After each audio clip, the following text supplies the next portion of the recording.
At so ayan, hi guys, welcome back sa channel natin. At eto ay pag-usapan nga natin yung inaasahan na mangyayaring laban sa pagitan ni Zoro at saka nga ni Shamrock. So paano mangyayari yan? So bago tayo magsimula, ay kung bago ka pa lang din sa channel natin, ay huwag mo kalimutan mag-subscribe at pakipindot na rin sa notification bell para ma-update ka every time na meron tayong bagong upload. So yun lang naman po at ulit, ay huwag na nga natin patagalin pa. Simulan na natin yan at dito nga tayo magsisimula kay Zoro. So sa mga nakalipas na laban nito ni Zoro, ay nakita nga natin na sinabi ni Zoro na siya ay magiging hari ng Hell o King of the Hell. Habang sa kabilang banda naman ay eto namang si Shamrock ay inilabas niya na rin yung kanyang espada at nakita nga natin dyan na nag-appear sa espada niya etong si Cerberus. So now, ang interesting dito dahil etong si Zoro ay diba gumagamit siya ng tatlong espada. Tapos etong si Shamrock suddenly naglabas ng espada at yung espada niya nagtataglay naman ng tatlong ulo. So kaya eto yung isa sa mga pinagbabasihan na sinasabi na baka eto yung hint of foreshadowing ni Oda na maglalaban etong si Zoro at saka nga etong si Shamrock dyan na sa may Elbaf. Pero ang isa pang interesting dito ay dahil diba etong si Cerberus siya yung tinagurian na Guardian of Hell kasi etong si Cerberus yung nagbabantay dun sa gate ng Hades. Habang sa kabilang banda naman it so happen na etong si Zoro gamit niya na ngayon o nasa kanya na etong espadang Enma na pwede natin tawagin na Sword of Hell kasi kung matatandaan ninyo isa sa description nito ni Enma ay kaya na nga na humati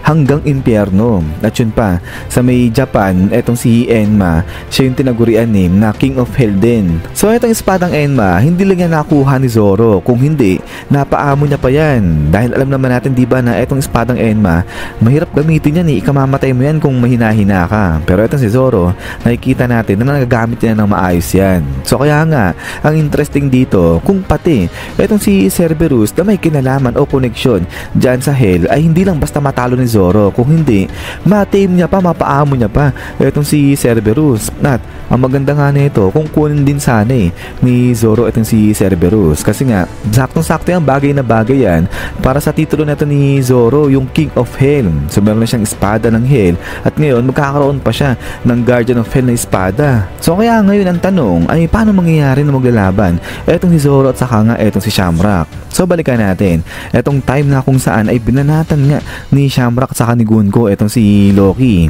So eto bago umalis ng tuluyan dyan si Shamrock saka nga si Gunko, sinabi ni Shamrock kay Gunko na ngayon hindi pa nila kaya na isurpress completely etong Elbaf dahil nga nire-reject ni Prince Loki yung inaalok sa kanya na maging kasama siya sa Holy Night. So kaya nga sabi rito ni Shamrock kay Gunko na ang gagawin nila ngayon kikidnapin nila etong mga bata dyan sa Elbaf at kailangan nila ng isa pang kasama na Holy Night. So kaya nga magtawag ng isa dyan etong si Gunko. At so ngayon ay magtatawag na ng isa pa etong si Gunko. Pero bago yan ay talon muna tayo dito kalagaban kala Luffy dahil currently ay nandiyan nga sila sa kastilyo nila King Harald. At now dahil nga sa magtatawag na si Gunko ng isa pang Holy Night, hindi natin alam kung saan lalabas etong magic circle na to. So itong magic circle na to meron na yan dyan sa kastilyo nila King Harald kasi ito nga yung ginamit nila Shamrock nila Gunko sa pagpunta dyan. So kaya not sure kung dyan din ba lalabas yung tatawagin nilang Holy Night. So parang ano lang kasi yan parang dalawa lang yung pwede mangyari nga dyan sa pagpunta ng Holy Night. So it's either na etong magic circle na ginamit nila Shamrock dyan sa may Elbaf, dyan din mag-appear yung isang Holy Night. So ibig sabihin dyan mismo sa kastilyo kung nasaan sila Luffy sila Gaban, dyan siya lalabas. O di naman kaya sa ibang lugar, sa ibang area ng Elbaf mag-a-appear itong magic circle na to at dun lalabas yung isa pang Holy Night na kasama nila Shamrock. So now ganito, once na dumating na yung isang Holy Night na pinatawag nila Shamrock dyan sa may Elbaf ay definitely mararamdaman niya nito ni Gaban. So kaya ang possible pwede mangyari nito ay ma-stop, ma-entrap itong pinapagawa nga ni Gaban kay Luffy na kunin itong susi ni Prince Loki sa kanya. At ang mangyayari, pupuntahan kaagad nito nila Gaban nila Luffy kung nasaan itong Holy Night na to. So kaya nga mas maganda sana kung dito na lang din sa may kastilyo kung nasaan sila Gaban, dyan bumagsak o dyan magpakita yung Holy Night na yon. Nang sa ganun ay madali kagad nilang makakonfront yan.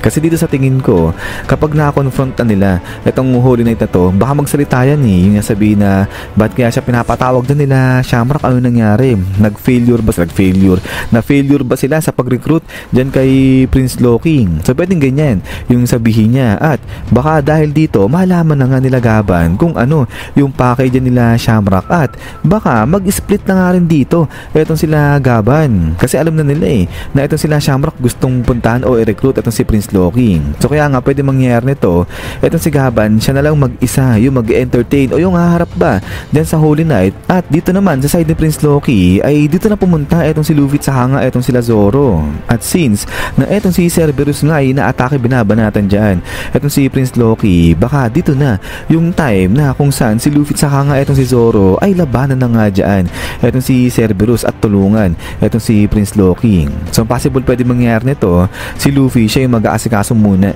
dyan kay Prince Loki, habang etong si Zoro siya na nga yung haharap dito kay Cerberus. So dito sigurado matatalo ni Zoro etong si Cerberus dyan, kasi hindi naman ganun kalakas etong si Cerberus. Siguro parang di yan matalo nito nila Zoro, nila Luffy. So eto naman si Loki, hindi nga makapalag kay Cerberus kasi nga nakakadena siya. But anyways, ay eto nga pagkatapos matalo nila Zoro etong si Cerberus dito, ay definitely malalaman niya neto ni Shamrock, kasi mararamdaman niya yan na natalo si Cerberus. So ngayon mapapaisip ngayon etong si Shamrock kung sino yung tumalo dyan kay Cerberus, ano yung nangyari sa kanya. At sa near future ay dito na nga ngayon malaman ni Shamrock na yung tumalo sa alaga niya si Cerberus ay eto na nga yung si Zoro.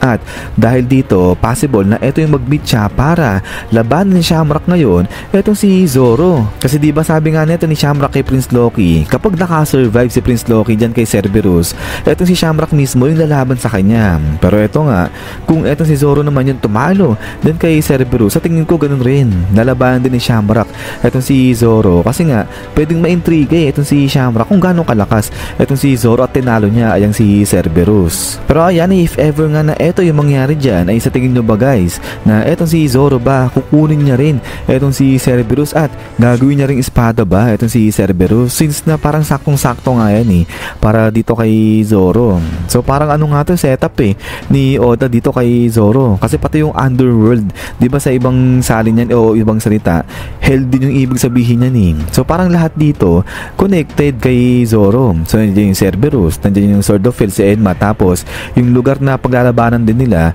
ay yung sa may underworld pa. So kaya nga kung matalo ni Zoro etong si Shamrock at kunin niya pa etong espadang Cerberus, ay sa tingin ko mas magiging malapit na siya sa pag-abot dun sa titulong gusto niya na The King of Hell.